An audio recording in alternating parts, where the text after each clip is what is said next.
বন্ধুরা, ঘরে থাকা সামান্য উপকরণে গ্যাসের ওভেনে খুব সহজেই তৈরি করা যাবে super soft spongy delicious mango cake. বাচ্চাদের স্কুলের টিফিনের জন্য ফ্রেশ আম দিয়ে নিজের হাতে কেক তৈরি করলে শুধু বাচ্চারা নয়, বাড়ির প্রত্যেকে খুবই খুশি হবে। এইভাবে আমের কেক একদিন তৈরি করলে এরপর থেকে আর দোকান থেকে কেক কেনার কথা ভাবতেই পারবেন না। সম্পূর্ণ ভিডিওটা দেখার অনুরোধ রইল। রেসিপিটা ভালো লাগলে লাইক, শেয়ার, কমেন্ট করতে ভুলবেন না। আর চ্যানেলটা সাবস্ক্রাইব করে আমার পাশে থাকার অনুরোধ রইল। দেখে নেওয়া যাক আমার আজকের রেসিপিটা। নমস্কার বন্ধুরা, আমি পাপড়ি, পদ্মাবতী ফুড ক্রিয়েশনে আপনাদের সবাইকে স্বাগত। ম্যাঙ্গো কেক তৈরির জন্য আমি প্রথমে এখানে একটা ডিম নিয়েছি। আর যে সকল বন্ধুরা ডিম ছাড়া করবেন, আপনারা এখানে হাফ কাপ টক দই ইউজ করতে পারেন, তাতেও কিন্তু ভীষণ স্পঞ্জি তৈরি হবে। এরপর আমি একটা কাপ মেপে সব কিছু ইউজ করছি। এই কাপের আমি 1 কাপের থেকে একটু কম গুঁড়ো চিনি ইউজ করলাম। আর এরপর আমি এখানে নিয়েছি ওই কাপেরই 4 ভাগের 1 ভাগ বাটার। এটা মেল্ট করে আমি নিয়েছি। আপনারা যারা বাটার না দিতে চাইবেন, এখানে আপনারা সাদা তেল ইউজ করতে পারেন, কিন্তু যে কাপ মেপে সব কিছু ইউজ করছেন ওই কাপেরই 4 ভাগের 1 ভাগ দিতে হবে।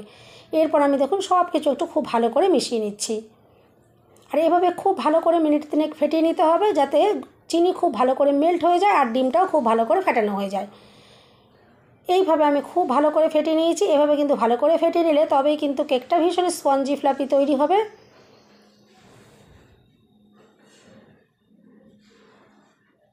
এরপর আমি এখানে একটা আম এভাবে গ্রেটার দিয়ে আমি গ্রেট করে নিয়েছি। খোসাটা ছাড়িয়ে ভালো করে আমি এভাবে গ্রেট করে নিয়েছি। আপনারা চাইলে মিক্সিতেও এটা পেস্ট করে নিতে পারেন। সম্পূর্ণ আমটাই আমি এখানে ইউজ করলাম। আর এরপর আমি ভালো করে মিশিয়ে নিচ্ছি। আর যেহেতু এখন গরমকাল, যেহেতু এখন আম পাওয়া যাচ্ছে, আমের সিজন, অবশ্যই কিন্তু এই পাকা আম দিয়ে একবার এভাবে কেক তৈরি করে দেখবেন, ভীষণ পছন্দ হবে। এভাবে দেখুন আমি ভালো করে মিশিয়ে নিলাম।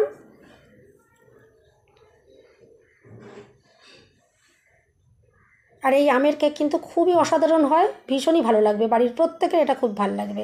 এরপর একটা আমি ছাঁকনি নিয়েছি আর এতে আমি 1 কাপ ময়দা দিয়ে দিচ্ছি।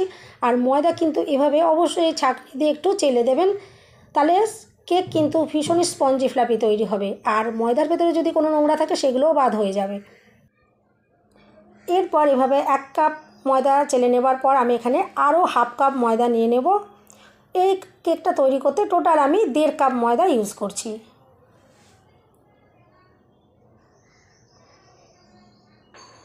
এরপরে আমি এখানে দিয়ে দেব সামান্য অল্প করে একটু নুন। আর অবশ্যই কিন্তু নুন একটু দেবেন, তাহলে কিন্তু এখানে মিষ্টির ব্যালেন্সটা হবে, খুবই টেস্টি লাগবে। আর এরপর আমি এভাবে একটু মিশিয়ে নিচ্ছি। আর এভাবে একটু খানিকক্ষণ মিশিয়ে নেওয়ার পরে আমি এখানে দিয়ে দেব 2 চামচ গুঁড়ো দুধ। এতে কিন্তু টেস্টটা আরও সুন্দর আসবে। কেক যাতে বেশি টেস্টি হয় সেই জন্য আমি এখানে 2 চামচ গুঁড়ো দুধ দিয়ে দিচ্ছি। আপনারা চাইলে আরেকটু বেশিও দিতে পারেন, কোনো অসুবিধে নেই। আর এরপর আমি নিয়ে নিচ্ছি কাপে করে হাফ কাপ লিকুইড দুধ। এই দুধটা ঘন করে জাল দিয়ে নিয়েছি আমি। আর জাল দেওয়ার পর এটা ঠান্ডা করে নিয়েছি। আর অল্প অল্প করে লিকুইড দুধ দিয়ে আমি একটা ব্যাটার রেডি করে নেব। আর বন্ধুরা, কেকের ব্যাটার কিন্তু সব সময় একদিক থেকে ঘুরিয়ে ঘুরিয়ে এভাবে রেডি করতে হয়, নাহলে কিন্তু কেকটা কিন্তু স্পঞ্জি হয় না। যদি একবার এদিক বা ওদিক করে ঘোরানো হয় তাতে কিন্তু কেকটা ফ্লাফি তৈরি হবে না। আর এভাবে একদিকে দিকে ঘুরিয়ে ঘুরিয়েই করতে হবে। আর বারে বারে আমি দুধটা অল্প অল্প করে দিয়ে দেখুন একটা ব্যাটার রেডি করে নিয়েছি। এরপর ফ্লেভারের জন্য আমি এখানে দিয়ে দিচ্ছি 1 চামচ মতো ম্যাঙ্গো এসেন্স, কিন্তু এটা দেওয়ার কোনো প্রয়োজন নেই, আমার ঘরে ছিল বলে আমি দিলাম। আর আপনারা চাইলে কিন্তু এখানে একটু ভ্যানিলা এসেন্সও দিতে পারেন। আর ভ্যানিলা এসেন্স না থাকলে এলাচের গুঁড়োও কিন্তু দিতে পারেন, তাতেও কিন্তু এই কেকটা ভীষণই তৈরি সুন্দর হবে।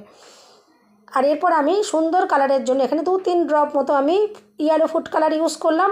আর এটা কিন্তু সম্পূর্ণ অপশনাল, এটা শুধু দেখার সৌন্দর্য বাড়বে, এটা টেস্টের কিন্তু কোনো হেরফের হবে না। যদি ঘরে থাকে দিতে পারেন। অল্প করে কিন্তু আপনারা গুঁড়ো হলুদও এখানে দিতে পারেন, কিন্তু সামান্য পরিমাণে ইউজ করবেন। এরপর আমি এখানে 1 চামচ বেকিং পাউডার আর হাফ চামচ বেকিং সোডা এভাবে একটু ছাঁকনি দিয়ে অবশ্যই কিন্তু ছেঁকে দেবেন। এতেও দেখুন দানা দানা রয়েছে, যেহেতু আমি এভাবে একটু ছাঁকনি দিয়ে এটা একটু চেলে দিলাম। আর এরপরে baking powder baking soda active করার জন্য আমি ওপর থেকে একটু সামান্য পরিমাণে জল দিয়ে দিচ্ছি। আর এরপরে আলতো হাতে ব্যাটারের সাথে ভালো করে মিশিয়ে নিতে হবে। এভাবে দেখুন আমি আলতো হাতে ব্যাটারের সাথে ভালো করে মিশিয়ে নিচ্ছি।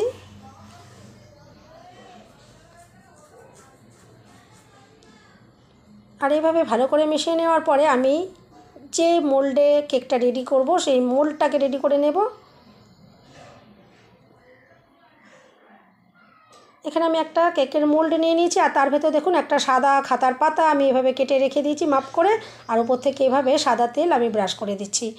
আর বাটার পেপার দেওয়ার কিন্তু কোনো রকম প্রয়োজন পড়বে না। আমি আমার সমস্ত আমার চ্যানেলে যত কেকের আইটেম রয়েছে আমি সব কিন্তু দেখবেন এরকম সাদা খাতার পাতা দিয়ে দেখাই, যাতে কারোর তৈরি করতে না অসুবিধা হয়, কারণ সাদা খাতার পাতা আমাদের সবারই ঘরে থাকে। এভাবে দেখুন এভাবে আমি তেলটা একটু ব্রাশ করে দিলাম। এরপরে যে ব্যাটারটা রেডি করে রেখেছিলাম আমি ব্যাটারটা এখন কেকের মোল্ডে দিয়ে দিচ্ছি। আর ব্যাটারের ঘনত্ব আপনারা দেখেই বুঝতে পারছেন, ঠিক এরকমই ঘনত্বের একটা ব্যাটার রেডি করে নিতে হবে। আর বন্ধুরা, রেসিপিটা যদি ভালো লাগে অবশ্যই কিন্তু লাইক শেয়ার কমেন্ট করতে ভুলবেন না। চ্যানেলটা সাবস্ক্রাইব করে অবশ্যই আমার পাশে থাকার অনুরোধ রইল। বেল বাটনটা ক্লিক করে রাখবেন, যাতে আমি যখনই নতুন ভিডিও আপলোড করব সঙ্গে সঙ্গে নোটিফিকেশান সবার আগে আপনি পেয়ে যাবেন। আর এভাবে দেখুন একটু আমি ট্যাপ করে দিলাম, যাতে ভেতরে যে এয়ারটা থাকে সেটা বেরিয়ে যায়। এরপর একটা গামলি আমি 10 মিনিট হাই ফ্লেমে গরম করে নিয়েছি। আর এরপর আমি কেকের মোলটা বসিয়ে দিলাম, আর গ্যাসের ফ্লেম একদম লোতে করে আমি প্রথম অবস্থায় এটা 10 মিনিট বেক করে নেব। আর 10 মিনিট হয়ে যাওয়ার পর আমি ঢাকাটা এভাবে খুলে নিলাম। আর কেকটা এখনই দেখুন কতটা যে ফুলে উঠেছে। আর এখানে আমি কিছুটা ড্রাই ফ্রুটস নিয়ে নিয়েছি, এখানে কাজু, পেস্তা, আমন্ড আর চেরি আমি এখানে এগুলো ছোটো ছোটো টুকরো করে কেটে নিয়েছি। এগুলো আমি এখন ওপর থেকে দিয়ে দিচ্ছি। আর এরপর আমি ওপর থেকে আবারও চাপা দিয়ে দেবো। আর চাপা দেওয়ার পর মাত্র 20 মিনিট বেক করে নেব। আর গ্যাসের ফ্লেম কিন্তু অবশ্যই লোয়েতে রেখেই কিন্তু কেকটাকে বেক করে নিতে হবে। আর কেকটা বেক করার পর আপনারা দেখেই বুঝতে পারেন যে কেকটা যে এতটা দুর্দান্ত তৈরি হবে, একদম দোকানের কেনা কেককেও হার মানাবে, এতটাই স্পঞ্জি সুন্দর তৈরি হবে। এরপর দেখুন চাপা দিয়ে দিলাম। আর আগে 10 মিনিট যেহেতু করা ছিল, এরপর আমি আর 20 মিনিট বেক করে নেব। 20 মিনিট হয়ে গেছে, টোটাল এটা 30 মিনিট বেক করতে হবে। এরপর টোটাল 30 মিনিট পর আমি চাপাটা দেখুন খুললাম, আর একটা কাঠি দিয়ে একটু চেক করে দেখে নেব। দেখুন কাঠির গায়ে ব্যাটার আটকায়নি, তার মানে কেকটা একদম পারফেক্টভাবে রেডি হয়ে গেছে। আমি এখন কেকটা গ্যাস থেকে নামিয়ে নেব। আর এরপর এটাকে একদম ঠান্ডা করে তারপরে আমি আপনাদেরকে দেখাবো, কারণ গরম অবস্থায় কিন্তু মোল্ড থেকে বার করা যাবে না। গরম অবস্থায় মোল্ড থেকে বার করতে গেলে কিন্তু কেক ভেঙে যাবে। একদম ঠান্ডা এখন দেখুন হয়ে গেছে। আর কতটা যে স্পঞ্জি হয়েছে সেটা কিন্তু আপনারা এখনই বুঝতে পারছেন। এরপর আমি এটা মোল্ড আউট করে আপনাদেরকে দেখাবো, দেখবেন কতটা দুর্দান্ত তৈরি হয়েছে। আর দেখুন যে কাগজটা আমি দিয়েছিলাম সেই কাগজটা খুলে নিলাম। আর কালারটা যে কতটা অসাধারণ এসেছে, একদম দোকানের কেকের মতো, আর ভীষণই নরম সফট তৈরি হয়েছে। এরপর দেখুন আমি এটা কাটছি, আর কাটাটা দেখে আপনারা বুঝতেই পারছেন যে এটা কতটা সুন্দর তৈরি হয়েছে। অবশ্যই আপনারা এভাবে বাড়িতে একবার কেক তৈরি করবেন, দেখবেন ভীষণ পছন্দ হবে। বাচ্চাদের স্কুল টিফিনের জন্য আপনারা এভাবে রেডি করতে পারেন। আর বাড়ির সেটা বাচ্চা থেকে বড় প্রত্যেকের কিন্তু এটা ভীষণ পছন্দ হবে।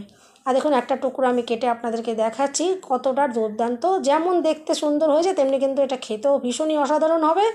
এভাবে ট্রাই করবেন, দেখবেন ভীষণ ভালো লাগবে। এরপর থেকে দোকান থেকে দেখবেন আর কেক কেনার কথা একদম ভুলে যাবেন। আর কেকটা দেখুন কতটা দুর্দান্ত তৈরি হয়েছে।